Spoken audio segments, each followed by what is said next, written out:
Hello everybody, my name is Ahmad, I'm with Tom's Guide, and we're at the Film Forum in New York with Bassam Tariq. He's here debuting his film, Mogul Mowgli, and he's also been tapped to direct Blade, the 2023 Marvel Cinematic Universe movie. So Bassam, thank you so much for sitting down and having this chat with me. It's good to be here.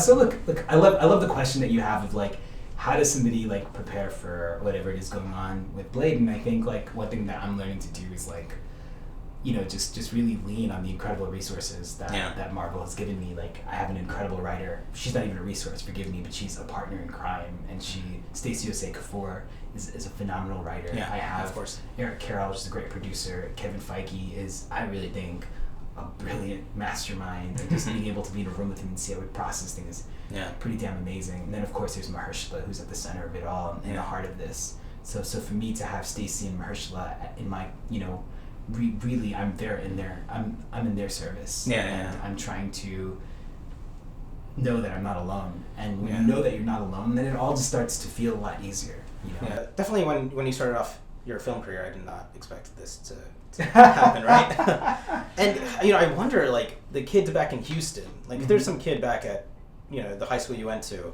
is asking him or herself, how the heck do I end up directing a movie at Marvel? I mean, what would you tell them?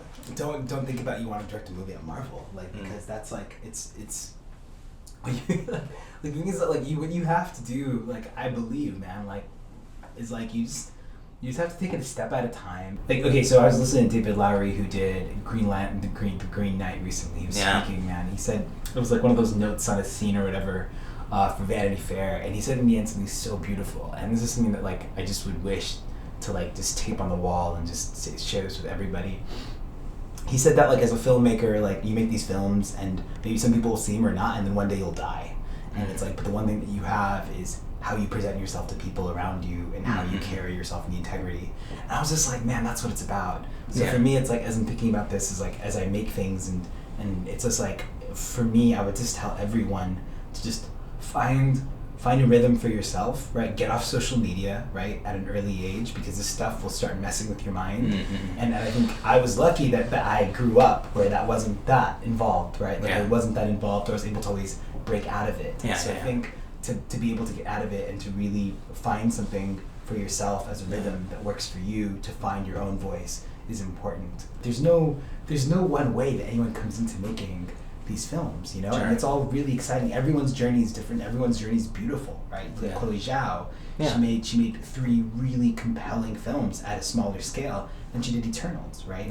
You look at Destin, he's done 3 really amazing films, or like 4 or 5 just like heartfelt films, and he makes Shang-Chi, right? And you know, John Watts, right? Like, these are incredible filmmakers, but they also had a strong idea, strong frame, like you could see an authorship, you can see a style in their work. You know, Riz is one of the most dynamic actors in Hollywood, I feel. He's really exciting to watch, and I am curious as to how you two first became acquainted.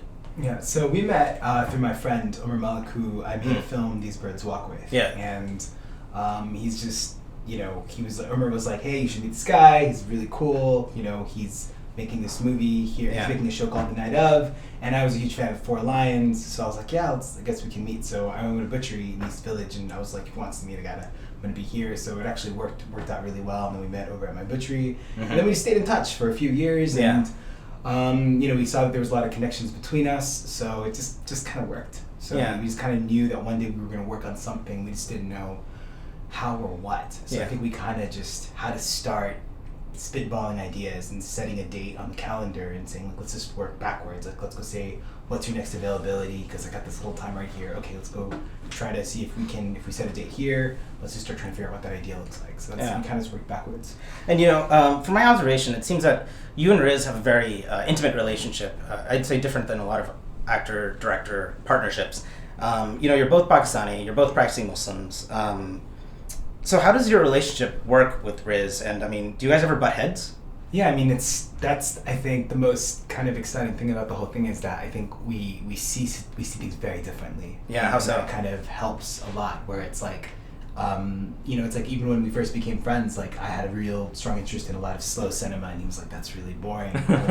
I'd be like, you need to check out this song. He goes, dude, that's really slow. Like, Yeah. Or I'd be like, we gotta watch this movie, and he'd be like, where's this going? Yeah. And at the same time, like, he would introduce me to things that I otherwise wouldn't be familiar with. So I think it was great, because I think in a way he is also like his thinking of something being boring is not necessarily that it's like not intellectually stimulating. He's also wondering that why are people trying to hide or try to act like they're smarter than they really are. And I think that's something that he's always really good at. It's just like really confronting things and trying to just make people feel more comfortable, you know, and try to like take off the masks. And I think that's something that we both were trying to figure out how to do for each other. So I think that's what we did a lot of in the beginning, because like I never really directed like a feature film or anything. I just made like little documentaries, you know, and so for me, I felt like I had to like come together or present myself in a certain way, and I slowly had to realize like I just gotta be honest, and I don't know.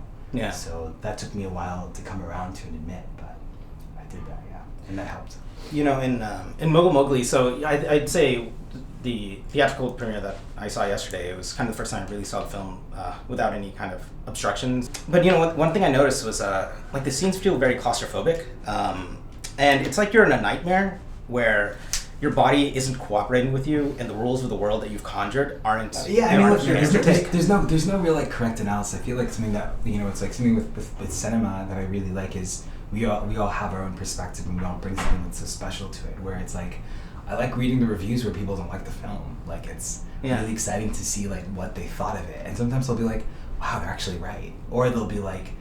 Or I'll be like, I'll completely disagree, or somebody will really like the film, like, why do you really like it? You know, but I think the thing of like liking something or not liking it doesn't really matter as much as what am I really understanding and how do I see it? So that always excites me. So even what you just said right now about like the situation of things like becoming unfair, like I love the way that you put that. You know, this segues beautifully, because you know you're honest to a fault. Am I? Yeah, and sometimes it's to the benefit to yourself and to the others around you. Sometimes it's to the detriment.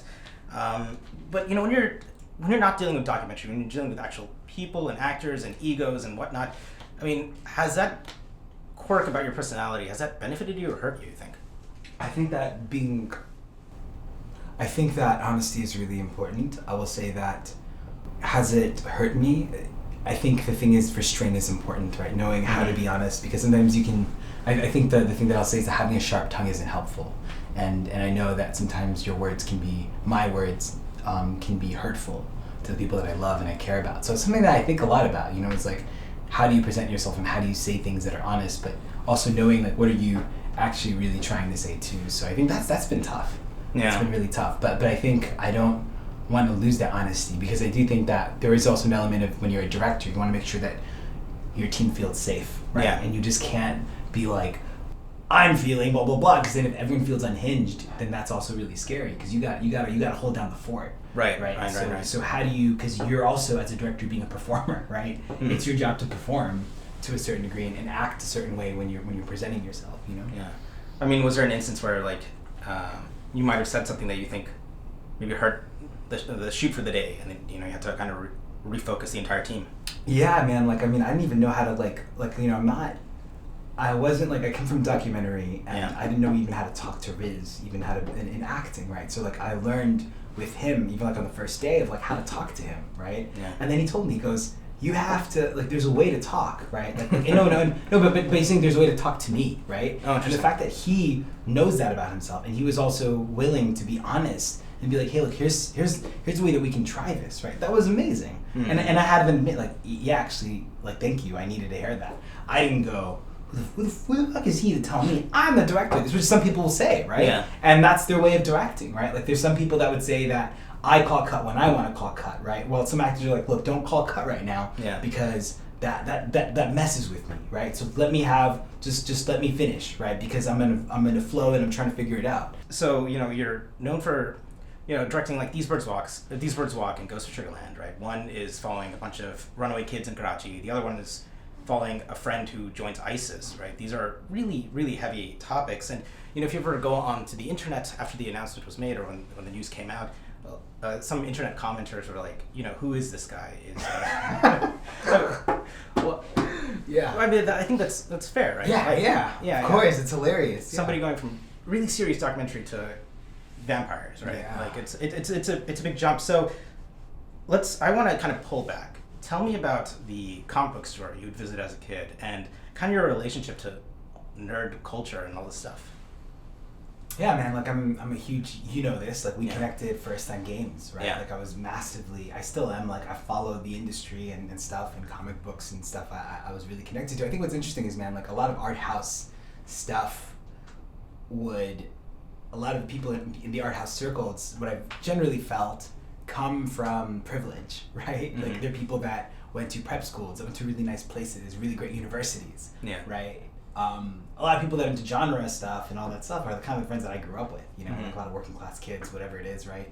And for me, like, I actually feel more at home, like, even when I speak to, like, my producer at Marvel, like, we have more of a frame of reference of stuff that we watched growing up Yeah. than I do with a lot of, like, my art house friends in the world and kind of Oh, these, interesting. you know, things that I circle in now. But the funny thing is, I found it easier for me to kind of come into this art house space because it felt more of an easier access, because you know the funds you need to even make like any kind of a genre film, it's a lot. But when you make a documentary or even like a small film like we do with Mogul Mowgli, which kind of I think plays in a lot of genres on purpose, right? Yeah. Like, you know, we wanted to kind of like for me it's like, yeah, man, like I grew up going to Silver Age comics in Astoria, right? Like I still go visit it. Even like I bought my son his first comic recently. Nice. Yeah, it's the Green Lantern called Legacy. Oh, It's cool, Green Lantern cool. Legacy. I'm not sure if you read it. It's great.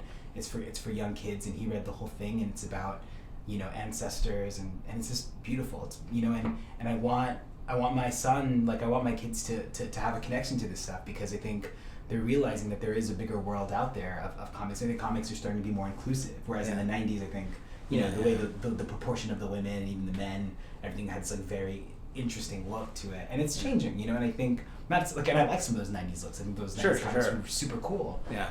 You know, this is going to be like the 50-year anniversary of video games. This is a question from my producer, and she was really curious about this. And she wanted me to ask you kind of like what your favorite game is, or what your favorite video game moment is.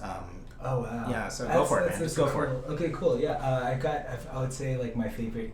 I've got so many favorite games, but I would say that Chrono Trigger is one of my favorite games. Oh, yeah. And my favorite moment in Chrono Trigger would be when Chrono risks his life and he dies, and then you're like, a spoiler alert for this, and you play the Super Nintendo game Chrono Trigger, and then you have to go back in time and then create a statue of some kind, and then replace his body. And I remember doing that as in the game, and I was like maybe 10 or 11, and I was just like, this is so incredible. And it still sticks with me of like how, like, you know, I don't know, it's like you love your friend so much that you're willing to go all the way back in time to go do all these things, and you do all the intricate stuff, or you don't do it, right? Because it's also the choice of like, you could go beat the game without the main guy, which is so profound as well. Yeah, so yeah. I just felt like that it gave you all those choices. I think that's the one thing about gaming and how immersive it is because the choices are in your hand, right? Yeah. You make these ethical decisions or what you feel is right, which is why I think the experience of gaming to film have never translated, or sorry, gaming to movies. Like whenever you make a game into a movie, it never translates well, because, not to say that I would never do it, it's just that I think it's always been a challenge for filmmakers, because the reason why we're so invested in these games is because they are avatars for us. Yeah. So then when the avatar makes a decision that, you know, is on screen that we ourselves didn't make, we're not going to connect, because like, you can't tell me Mario's personality. Right. I don't know if Mario has a personality. Mario's like a fun thing, but Yeah. you control Mario, and then you give Mario his personality, which is so profound. There's a reason why Mario doesn't have long, like, monologues or soliloquies, or the same thing with Link, right? Like, you know who Cloud is? Cloud is brooding, right? He's got a lot of guilt in him, right? But it's different. Like that's what's so exciting about these silent protagonists, is that you are them. So then to make movies around them or whatever, what do they look like? What do they feel like? And that's why it's been such a challenge for filmmakers. Yeah. So. Well, Bassam, thank you so much for giving me your time. Oh man, I appreciate yeah. it.